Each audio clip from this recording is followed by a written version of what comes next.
The bulldozers rolled across Sarah Chen's grandmother's garden at dawn, crushing 80 years of memories beneath their treads. The HOA president smiled from his luxury sedan, clipboard in hand, watching his latest power play unfold. But as the concrete mixer poured the foundation for Westfield Commons' new gas station, he had no idea that the quiet woman documenting every violation from her kitchen window held the power to shut down every building in the neighborhood with a single phone call. Some people enforce the rules. Others AI the rules. The sound of diesel engines at 6:17 a.m. shattered the morning silence like a sledgehammer through stained glass. Sarah Chen's coffee mug trembled against her lips as she watched from her kitchen window, the bitter liquid forgotten as 3 bulldozers rolled across what had been her grandmother's prize-winning rose garden just yesterday. "No," she whispered, pressing her palm against the cool glass. "No, no, no." The lead bulldozer's blade bit deep into the earth where Grandma Wei's century-old magnolia tree had stood sentinel for 4 generations. Sarah had played beneath those branches as a child, had carved her initials into the bark when she turned 16, had scattered her grandmother's ashes near its roots just 2 years ago. Her phone buzzed against the granite countertop. A text from Marcus Blackwood, HOA president and self-appointed emperor of Westfield Commons, emergency construction approved by board vote. Noise ordinance suspended. Have a great day. Smiley face Sarah's hands shook as she speed-dialed Marcus's number. It went straight to voicemail. She tried again. Voicemail. Through the window, a man in an expensive suit emerged from a black BMW, his silver hair perfectly styled despite the early hour. Marcus Blackwood looked like he'd stepped out of a country club catalog, pressed khakis, polo shirt, leather loafers that probably cost more than most people's monthly mortgage payments. Sarah threw on yesterday's jeans and a Northwestern University sweatshirt, not caring that her hair was still twisted in a messy bun. She burst through her front door and marched across the lawn, her bare feet cold against the dew-soaked grass. "Marcus," she shouted over the mechanical roar. "Marcus Blackwood." He turned, his practiced smile faltering slightly when he saw her, approaching like a thunderstorm given human form. Behind him, the bulldozers continued their systematic destruction. "Sarah. Good morning. I was going to call you later, bullshit." She stopped 3 feet away, close enough to see the tiny red veins in his eyes, the slight tremor in his left hand that suggested too much coffee or too much stress. "You sent a text at 6 in the morning because you're a coward who can't face what you're doing. Now. His voice carried that patronizing tone she'd heard him use on every woman in the neighborhood. "I understand you're upset, but this was a legitimate board decision. We followed proper procedures." "What procedures?" Sarah pulled out her phone and started recording. "Show me the environmental impact study. Show me the soil contamination report. Show me the permit for construction this close to the water main." Marcus's smile became strained. "The HOA has broad authority under the covenants. The covenants don't override county building codes, state environmental regulations, or federal clean water standards." Sarah's voice cut through his corporate speak like a scalpel through tissue. "You're building on a wetland buffer zone, Marcus. That magnolia tree was over 100 years old, which makes it a protected heritage specimen under County Ordinance 847B. The color drained from Marcus's face. "How do you know about County Ordinance?" "Because I wrote it." Sarah stepped closer, her dark eyes blazing. "Tell me, Marcus, when exactly did the board vote on this?" "Because I sure as hell wasn't notified.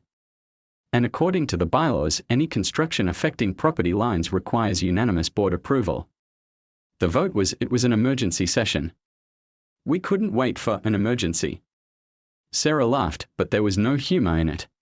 "What emergency? Did someone discover oil under my grandmother's garden? Did the gas company threaten to invade? If you didn't build them a station by Monday." Behind Marcus, a heavy-set man in a hard hat approached. Tony Rickey, the foreman, had the weathered face of someone who'd spent 30 years turning architectural dreams into concrete reality. "Mr. Blackwood," Tony called out, "we got a problem. The ground-penetrating radar is showing some kind of pipe system down there. Looks old. Real old." Sarah's pulse quickened. "The old well?" She'd forgotten about Grandma Wei's hand-dug well. Sealed decades ago but still connected to the original 1890s water system that served half the neighborhood. Marcus waved dismissively. Just work around it. We are on a tight timeline. Sir, I can't work around water infrastructure without proper clearance. If we hit a main line, there is no main line, Marcus snapped. It's an old well. Probably. Hasn't been used in 50 years. Actually, Sarah said, her voice suddenly deadly calm, that well connects to the primary aquifer that supplies water to 47 homes in this development. Disturbing it without proper permits and environmental safeguards is a Class C felony under state environmental protection statutes. Tony looked from Sarah to Marcus, confusion creasing his brow. Are you some kind of lawyer? No, Sarah said, never taking her eyes off Marcus. I'm the Hennepin County Senior Building Inspector. The words hit like a physical blow. Marcus actually stumbled backward, his face cycling through surprise, recognition, and pure terror in the space of 3 seconds. You're what? Sarah Chen, Northwestern Civil Engineering, Class A Certified Inspector, 15 years with the county. She pulled out her official ID badge, the gold seal catching the morning light. The same Sarah Chen who's been living next door to you for 3 years. The same Sarah Chen whose grandmother's property you're currently destroying. The same Sarah Chen who is legal authority to issue stop work orders, demolition notices, and compliance citations for every building project in this county. Tony's eyes widened. He immediately signaled to his crew, and the bulldozers rumbled to a halt. Now wait just a minute, Marcus said, his voice rising to a near shout. You can't use your position to interfere with legitimate HOA business. That's abuse of power. That's my job, Sarah said. Every construction project requires inspection and approval. Every single one. Tell me, Marcus, do you have your permits? The silence stretched between them like a taut wire.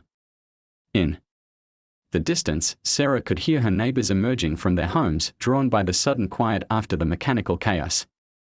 The permits are being processed, Marcus said finally. Being processed? Sarah pulled out her phone and opened the county database. Let's see. Westfield Commons Gas Station Project. She scrolled through the entries, her expression growing more dangerous with each passing second. No application. No environmental study. No soil analysis. No water table assessment. No permit request of any kind. She looked up at Marcus and her smile was sharper than any blade. Marcus, you just broke approximately 15 county ordinances, 7 state regulations, and at least 3 federal environmental protection laws. The fine structure starts at $50,000 per violation. Marcus's mouth opened and closed like a fish gasping for air. But here's the really interesting part, Sarah continued, her voice growing softer and more deadly with each word. As county inspector, I'm required to investigate any unpermitted construction in my jurisdiction. Which means I get to examine every single building project in Westfield Commons. Every garage addition. Every deck extension. Every shed. Every fence. She gestured toward the pristine neighborhood behind them, where dozens of beautiful homes sat nestled among mature trees and manicured lawns. Tell me, Marcus, how many of those lovely improvements were built with proper permits? How many had soil compaction tests? How many had environmental impact assessments?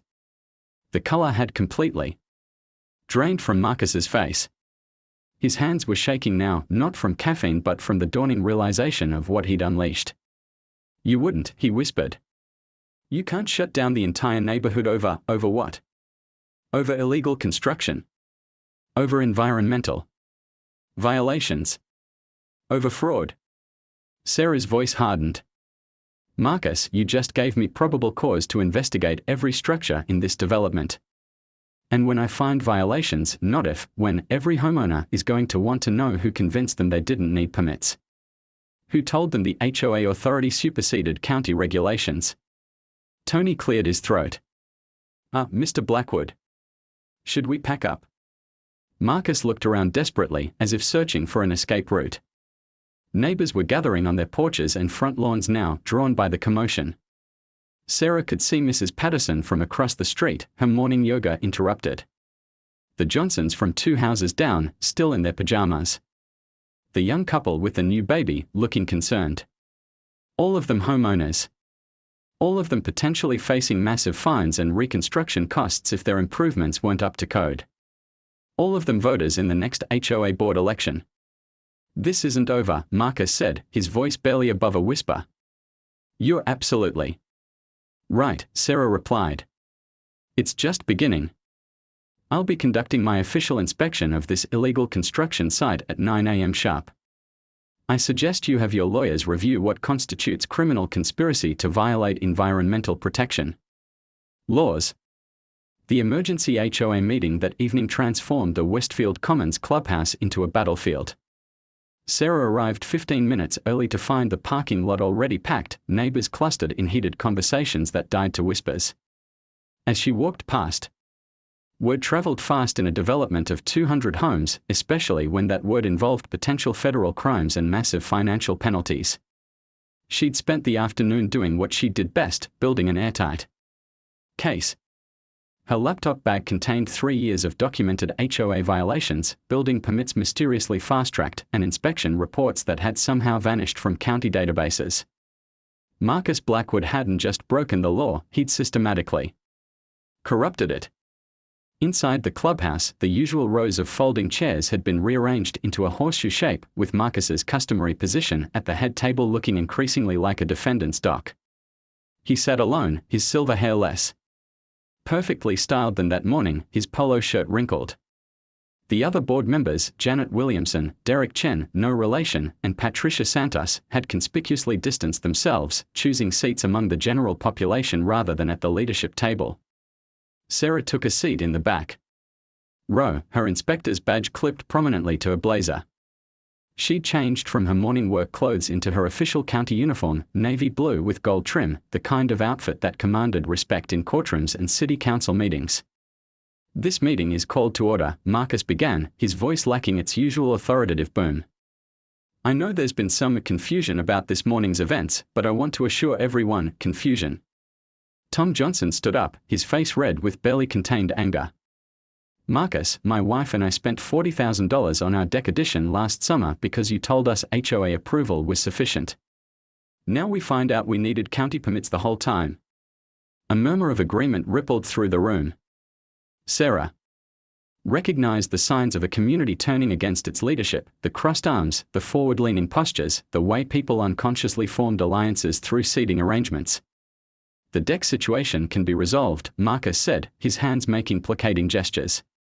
"We just need to file some paperwork that should have been filed before construction," interrupted Dr. Patricia Santos from her new seat in the third row. As a retired environmental scientist, she understood the implications better than most. "Marcus, do you have any idea what kind of fines we're looking at? What this could do to our property values?" "Patricia, please, no, Marcus." Her voice cut through the room like a laser. "You've been running this HOA like your personal kingdom for 5 years. Emergency votes, executive decisions, sealed board meetings. We trusted you because we thought you knew what you were doing." She gestured toward Sarah. "But Sarah Chen has been living here for 3 years. The county's senior building inspector has been our neighbor for 3 years, and somehow you never bothered to find out what she did for a living." All eyes turned to Sarah. She stood slowly, her movements deliberate and controlled. This was the moment she'd been preparing for since that morning, not just to defend herself, but to methodically destroy the man who'd thought her grandmother's legacy was disposable. "Good evening, everyone." Her voice carried easily through the room, trained by years of presenting findings to hostile city councils and defensive contractors. "I want to address some misconceptions about my role here and what happened this morning." She opened her laptop and connected it to the clubhouse's projection system.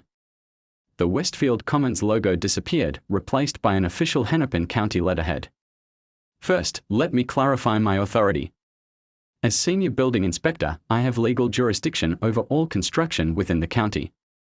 This includes residential developments, commercial properties, and yes, HOA-governed communities. No organization, regardless of covenants or bylaws, can supersede county, state, or federal building codes. A series of legal documents appeared on screen: building codes, environmental regulations, permit requirements.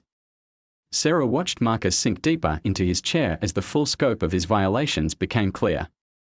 Second, I want you to understand what Mr. Blackwood authorized this morning. The screen showed aerial photographs of the construction site, timestamp marked. From her morning documentation: destruction of a heritage-protected tree, soil disruption in a wetland buffer zone, and attempted construction over a historic water system without environmental clearance. Mrs. Patterson raised her hand. Sarah, what does that mean for us financially? The EPA fine structure for wetland violations starts at $50,000 per incident. Heritage tree destruction carries a penalty of up to $100,000. Water system contamination. Sarah paused, letting the silence build. That's a federal crime with penalties up to $2 million and potential criminal charges. The room erupted in panicked conversation. Sarah waited for the noise to die down before continuing. However, those penalties apply to the responsible party. In this case, the person who authorized the illegal construction. Every eye in the room turned to Marcus, whose face had gone pale as paper. But there's more, Sarah said, advancing to the next slide. My investigation this afternoon revealed a pattern of permit violations throughout the development. Mr. Blackwood has been telling residents that HOA approval supersedes county requirements for 3 years. The screen filled with a spreadsheet: addresses, construction dates, permit status. Row after row of red text marked "No permit on file." Janet, your screen porch. No permit. Derek, your garage addition. No permit. The Morrison's pool deck. No permit. Sarah's voice remained professionally calm as she read through the list. 47 unpermitted structures in this development alone. Jesus Christ, someone whispered from the middle of the room. The total potential fines for unpermitted construction exceed $800,000. But here's what's interesting. Sarah clicked to the next slide, showing county records of permit applications. Every single one of these projects was submitted to the county by Blackwood Construction Services for permit review. Every single one was rejected for insufficient documentation or environmental concerns. She looked directly at Marcus, whose mouth had fallen open. Marcus, did you tell any of these homeowners that their permits were rejected? The silence stretched like a rubber band about to snap. Did you inform them that county inspectors had flagged environmental issues with their projects? Marcus's voice came out as a croak. The permits were: there were delays. Delays. Sarah's voice sharpened. Derek, when did you apply for your garage permit through Marcus? Derek Chen looked confused. I gave him the paperwork in March. He said county approval could take months, but the HOA could expedite things. Your permit application was rejected on March 15 for wetland encroachment. The rejection letter was sent to Blackwood Construction Services that same day. Sarah's words dropped into the room like stones into still water. Marcus, you received official notification that Derek's project violated environmental protection laws, and you told him to build anyway. I was trying to help. You were committing fraud, Sarah said flatly. Taking money for permits you knew wouldn't be approved, authorizing construction you knew was illegal, and lying to homeowners about compliance status. Dr. Santos stood up, her face furious. Marcus, I specifically asked you if my porch addition would affect the creek runoff. You said the HOA had environmental experts review everything. We did have experts. Where? Sarah's laptop screen showed email records obtained through official county information requests. I've reviewed all correspondence between Blackwood Construction Services and any environmental consulting firms. No consultations. No site studies. No expert reviews. She clicked to the next slide, Marcus's business license for Blackwood Construction Services, showing his residential address, 3 houses down from Sarah's. Marcus has been running a construction company out of his home, taking contractor fees from neighbors while serving as HOA president. That's a conflict of interest that violates both business ethics laws and HOA governance requirements. The room exploded. Neighbors who had trusted Marcus with their biggest investments were realizing they'd been systematically defrauded. Sarah watched the community's social fabric tear apart in real time as people calculated losses, compared stories, and recognized the scope of Marcus's deception. Order! Marcus shouted, banging a gavel that nobody was listening to anymore. This is still an official board meeting. No, it's not, said Janet Williamson from her seat in the crowd. As HOA secretary, she knew the bylaws better than anyone. Marcus, I'm calling for your immediate removal as board president under Article 7, Section 3, Criminal Misconduct. Second, called Derek Chen. Third, added Dr. Santos. This is ridiculous, Marcus said, his voice rising to a near shout. You can't remove me based on accusations. I've served this community faithfully for 5 years. You've been stealing from this community for 5 years, Tom Johnson interrupted. My wife and I paid you $8,000 for permits and inspections that never happened. Same. Here, called out Mrs. Patterson. $12,000 for my porch addition. Marcus, where did that money go if you weren't paying for permits? Sarah's phone rang at 3:47 a.m., jarring her from dreams filled with bulldozers and broken magnolia branches. The caller ID showed County Emergency Dispatch, never a good sign for a senior inspector. Chen here, she answered, already reaching for her clothes. Sarah, it's Mike Rodriguez. Sorry to wake you, but we've got a situation at the Westfield Commons development. Multiple gas leaks, water main breaks, electrical fires. Fire departments requesting immediate structural assessment. Sarah's blood went cold. How many addresses? 14 so far. All homes that underwent recent construction additions. The fire chief thinks someone might have hit utility lines during excavation work. Sarah was already pulling on her boots, her mind racing. 14 homes with recent additions, all of them unpermitted projects that Marcus had overseen. Mike, I need you to treat this as a potential crime scene. Nobody touches anything until I get there. Crime scene. Sarah, these look like construction accidents. I'll be there in 20 minutes. And Mike, call the FBI field office. Ask for Agent Jessica Walsh in the Environmental Crimes Unit. Tell her Sarah Chen needs her at Westfield Commons immediately. 23 minutes later, Sarah's county vehicle pulled into a neighborhood that looked like a war zone. Fire trucks lined Maple Grove Lane, their red and blue lights painting the pre-dawn darkness in hellish colors. Emergency crews moved between houses with the controlled urgency of professionals dealing with multiple disasters simultaneously. The Morrison house, where she documented an unpermitted pool deck just yesterday, had smoke pouring from its electrical panel. 2 houses down, the Patel family stood in their pajamas watching firefighters shut off their gas line while water gushed from a broken pipe near their new garage addition. Sarah found Fire Chief Danny Walsh, Jessica's brother, and a 20-year veteran who'd seen every type of construction disaster imaginable. Danny, what are we looking at? The fire chief's face was grim. Utility lines severed with precision cuts. Gas pipes, water mains, electrical conduits, all the lines running to recent construction projects. This wasn't accidental damage, Sarah. Someone knew exactly where to cut. He led her to the Patel house, where the garage addition sat at an odd angle, its foundation clearly compromised. Look at this. The support beam was weakened with a saw, just enough to cause structural failure when the water pressure dropped. Sarah knelt beside the damaged beam, her flashlight revealing clean saw marks disguised to look like natural settling cracks. Professional work. Someone with construction experience. That's what I thought. But here's the weird part, whoever did this knew about utility locations that aren't on any public maps. These are the original 1890s water lines you mentioned yesterday, the ones connected to your grandmother's old well. Sarah's phone buzzed. A text from the same unknown number as the night before, having fun yet? This is what happens when you threaten important people. Back off or it gets worse. She showed the message to Danny, who swore under his breath. Sarah, you need to call this into county police. This is domestic terrorism. It's more than that.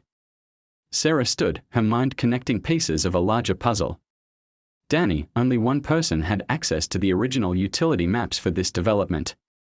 Only one person knew about the underground infrastructure well enough to cause this kind of targeted damage. A black sedan pulled up to the corner, and Agent Jessica Walsh stepped out. At 35, she had the lean build and sharp eyes of someone who'd spent a decade chasing corporate criminals through federal courts. Sarah had worked with her on 3 major environmental cases, and Jessica had never lost a prosecution. "Sarah, what the hell happened here?" Jessica surveyed the chaos with the practiced gaze of someone who specialized in crimes that looked like accidents. Marcus Blackwood happened. Sarah filled Jessica in on the previous day's events while they walked between damaged houses. 14 homes with sabotaged utilities, all of them properties where Marcus oversaw unpermitted construction. He's the only person who had access to the original infrastructure maps. Jessica examined the saw marks on the Patel's foundation beam with a magnifying glass. These cuts were made with professional equipment. Concrete saw, probably. And the perpetrator knew exactly where the stress points were. "Marcus runs a construction company," Sarah said. "He has all the equipment and expertise needed for this kind of sabotage. But does he have motive? I destroyed his life yesterday. Exposed his fraud scheme in front of 47 neighbors, got him removed as HOA president, and filed criminal referrals that could send him to federal prison. I'd say that's motive." Jessica's radio crackled. "Agent Walsh, we've got movement at 851 Maple Grove Lane. Subject appears to be loading equipment into a truck." Sarah and Jessica exchanged glances. 851 Maple Grove Lane was Marcus's address. "Danny, keep the scene secure," Jessica said. "Sarah, you're with me. If Blackwood's trying to dispose of evidence, I want to catch him in the act." They drove the 3 blocks to Marcus's house in Jessica's sedan, keeping the headlights off. The pre-dawn darkness provided perfect cover as they approached the circular driveway where Marcus was indeed loading construction equipment into a white pickup truck. Sarah recognized the concrete saw immediately, the same model used for precision cuts in foundation work. Marcus moved with desperate efficiency, his movements sharp and panicked. "Federal agents!" Jessica called out as they approached with weapons drawn. "Marcus Blackwood, you're under arrest."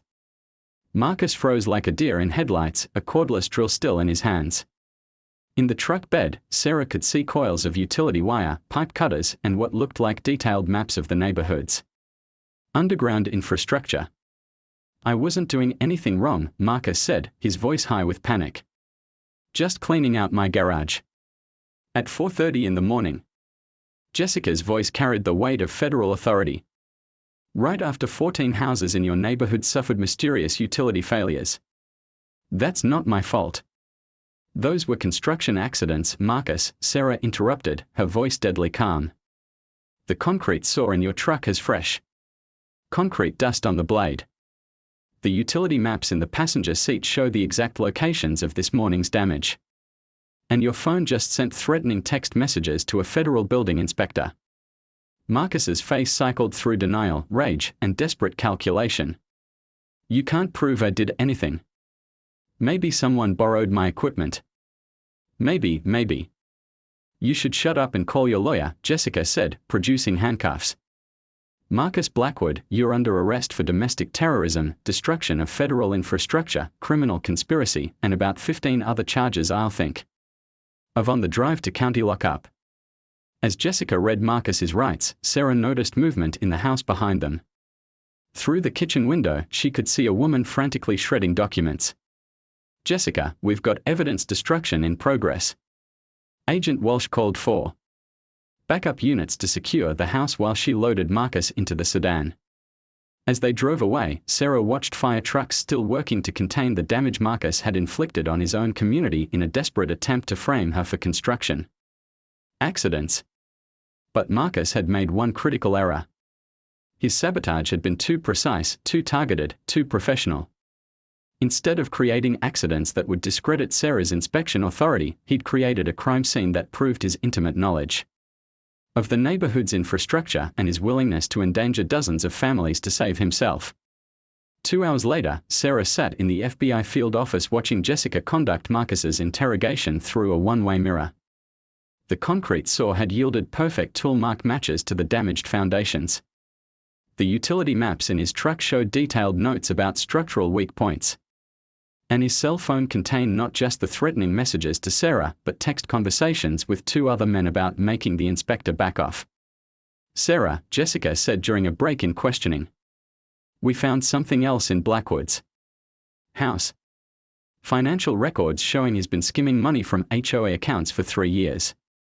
Homeowners paid him for permits and inspections, he kept the money and told them their projects were approved. How much money? Over $200,000. Plus he was billing the HOA for construction materials he never purchased, maintenance. Work he never performed, legal consultations that never happened. Sarah shook her head. He wasn't just corrupt, he was stupid. Amateur-level embezzlement with a paper trail a first-year accounting student could follow. The U.S. attorney wants to charge him with racketeering. RICO charges carry 20-year sentences, Sarah. Blackwood's looking at federal prison until he's 70.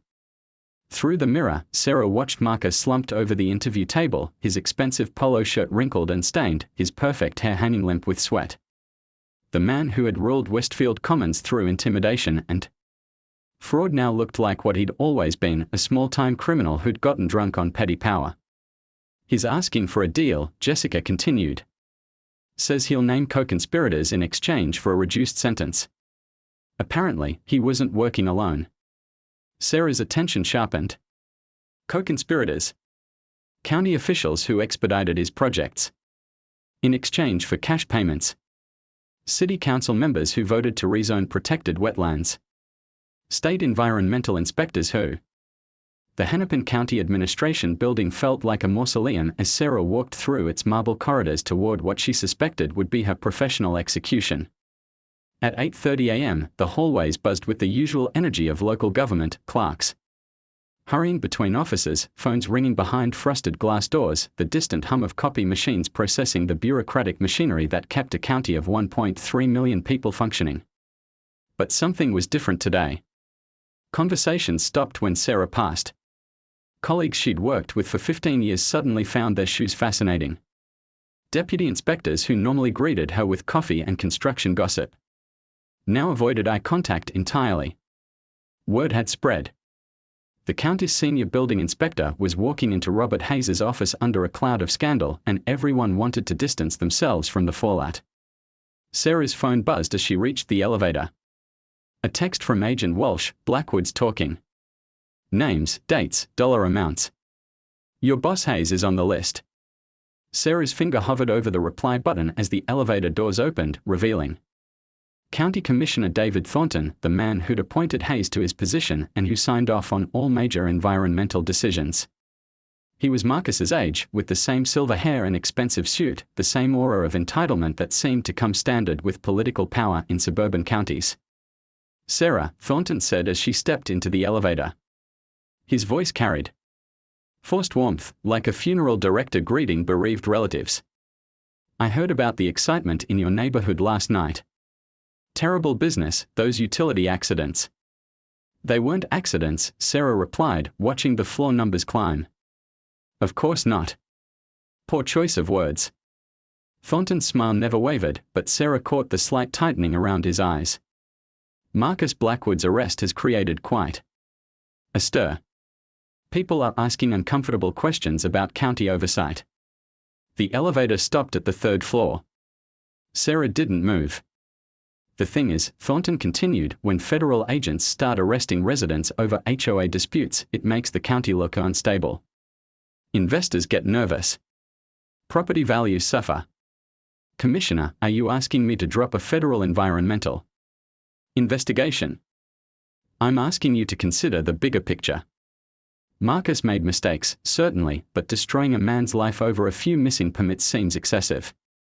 Sarah finally understood. This wasn't about Marcus, it was about the money trail Jessica had discovered. Every bribe, every fast-tracked permit, every environmental violation that had been overlooked in exchange for cash payments. Thornton wasn't trying to save Marcus, he was trying to save himself. A few missing permits. Sarah's voice remained professionally calm, but her eyes were ice. Commissioner Marcus Blackwood committed domestic terrorism. He sabotaged utility lines that could have killed families. He embezzled $200,000 from homeowners. And according to FBI financial records, he paid bribes to county officials for illegal approvals. Thornton's mask slipped for just a moment, revealing the fear beneath his political polish. Sarah, you're upset. You've been through a traumatic experience. Maybe you should take some time off, let cooler heads handle this situation. The elevator reached the 4th floor. Sarah stepped out but held the door. Commissioner, here's what's going to happen. In about 6 hours, Agent Walsh is going to arrest everyone on Marcus's payment list. That includes 3 county inspectors, 2 zoning board members, and at least 1 elected official.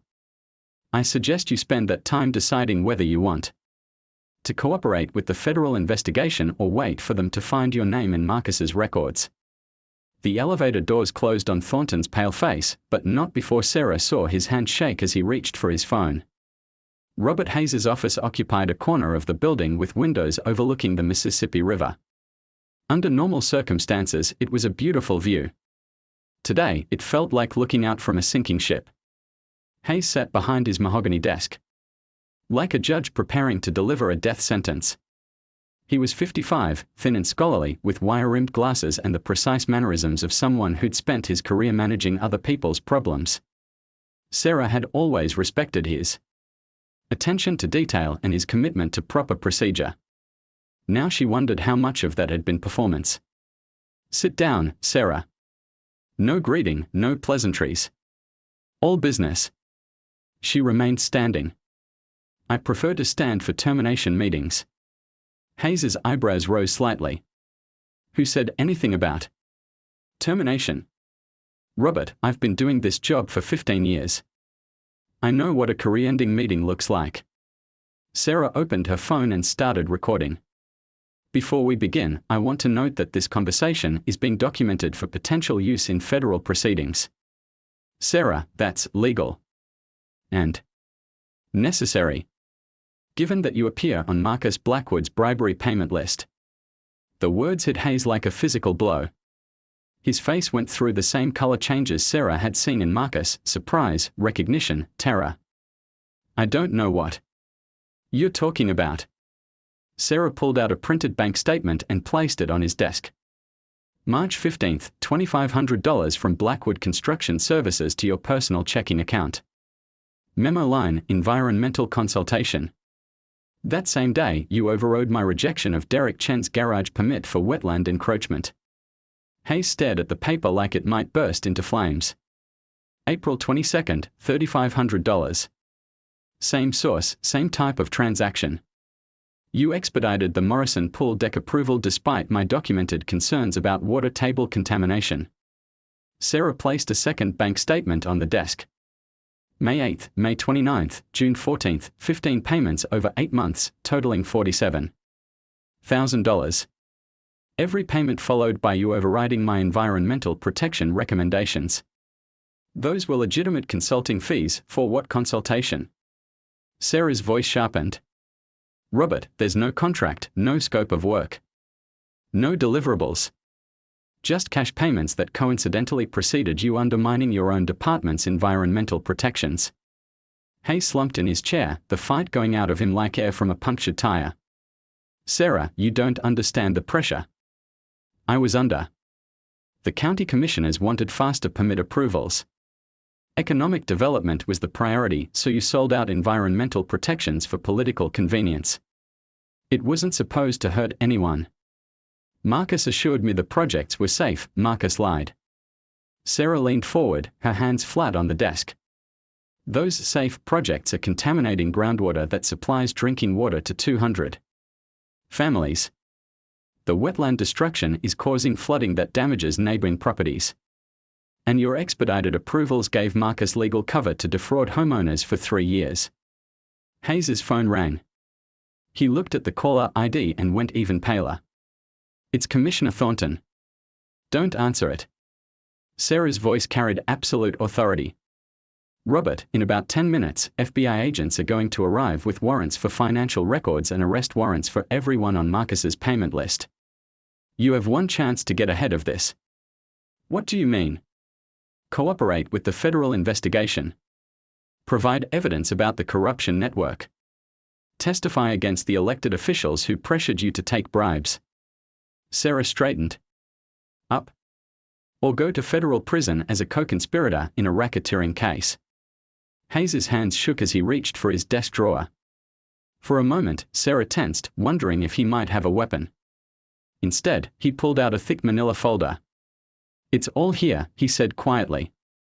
Every bribe, every pressure meeting, every time I was told to override environmental protections for political reasons.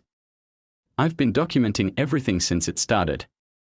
Sarah opened the folder and found herself looking at a meticulous record of county corruption, photos of cash payments, audio recordings of meetings with commissioners, emails instructing Hayes to expedite permits for political donors. Robert, why did you keep all this? Because I knew it was wrong. Because I was terrified of what would happen when it all came out. Hayes looked up at her with exhausted eyes. I've been waiting for someone honest enough and powerful enough to stop it. I just never thought it would be my own senior inspector. Sarah's phone buzzed.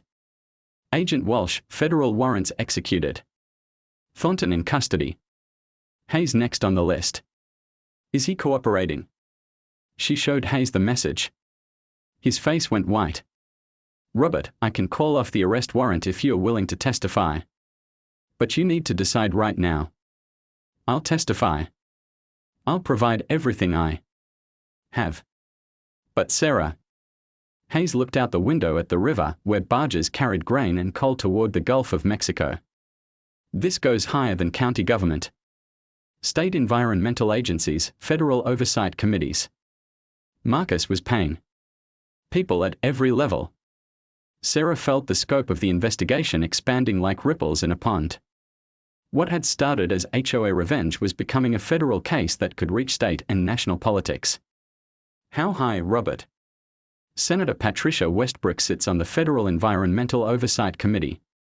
She's been fast-tracking development permits for major donors, including a chemical plant that wanted to build on protected wetlands upriver from Minneapolis. Sarah's blood ran cold. Senator Westbrook chaired the committee that oversaw EPA enforcement. If she was taking bribes to approve environmental violations. Robert, do you have evidence? He pulled out his phone.